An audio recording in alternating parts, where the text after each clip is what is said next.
অবশেষে অতি অপেক্ষার পরে ট্রেনটা প্ল্যাটফর্মে এসে পৌঁছালো।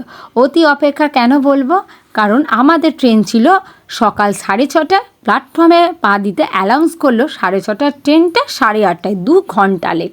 ট্রেনটা যেই প্ল্যাটফর্মে এসে পৌঁছালো, যে যার মতো ট্রেনে উঠে সিট নাম্বার দেখে বসে পড়লাম। দেখো, ট্রেনে উঠেই কিন্তু আমরা খাবার পেয়ে গেলাম। ভোরবেলা থেকে সবাই বসে আছে, সবারই খুব খিদে পেয়ে গেছে। টিফিনে ছিল আলুর দম, কচুরি, ডিম সিদ্ধ আর কলা, কেক আর ছিল পায়েস। এই হলো আজকের আমাদের টিফিন।